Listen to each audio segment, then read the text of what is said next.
I was recently invited by pharmacist Joseph.M to sit down on his Zamchat podcast, and one of the things that we discussed was my book.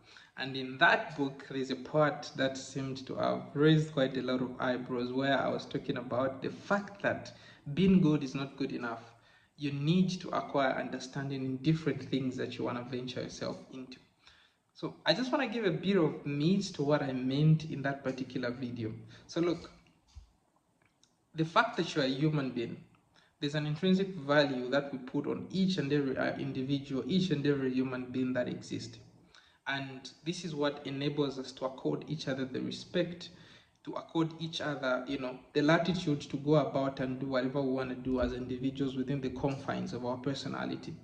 But then what we tend to mix and what we tend to misunderstand is that the fact that you are a good person as an individual does not guarantee that each and everything you do outside of that, each venture you enter into, it could be a business venture, it could be an academic venture, it could be a relationship venture, it could be anything that requires you to understand the very fact that you are a good person is not some sort of immunity that is going to shield you from understanding what goes on in that venture you have gone into and possibly make you succeed just because you're a good person. It doesn't work like that.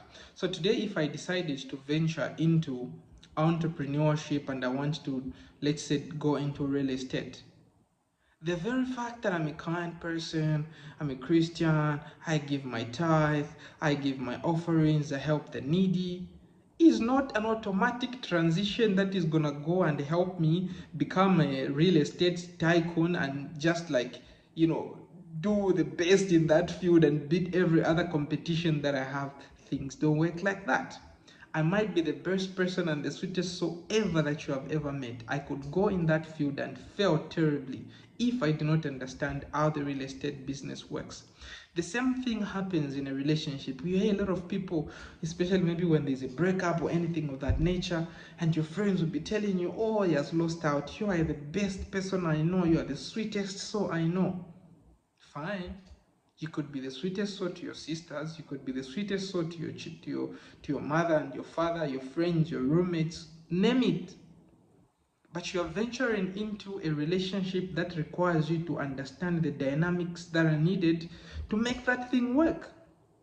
And you're dealing with another person, so there's need for you to understand this other person you're dealing with. There's need for that other person to equally understand you, the person they are dealing with. What are your likes, your dislikes, your temperaments? What are some of the things that you're prone to do when you're under stress, when you're not? How do they approach you in certain circumstances? You need to understand these things. The fact that you're a sweet person is not going to excuse you from understanding these things. All right, so this is the point I was trying to put across. Yes, we're a good person, and we commend that. It's a good virtue. But go out there and gain understanding. It is one of the reasons why we tend to see and we tend to think, oh, good people tend to suffer. Why does bad things happen to good people? Because as good people, sometimes we stay so much in the shell of us being good, and we don't see the need of going out there and acquiring skills, acquiring understanding, networking, making ourselves valuable each and every day, because we so much think we are so good and everything is just gonna come to us. And then we get surprised when we see somebody we think is bad, when we see somebody we think does bad stuff, and then they seem to be succeeding in their business. They seem to be succeeding in whatever they do.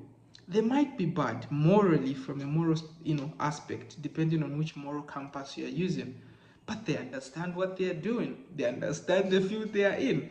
So you have an advantage that you're a good person. On top of that being good, add on skills, add on network, add on understanding, acquire the knowledge that you need to acquire. Put those things together. People will definitely want to deal with you more, because apart from being good, you're knowledgeable, you are skilled, and you are able to deliver whatever that you are supposed to deliver in whichever setting that you are in.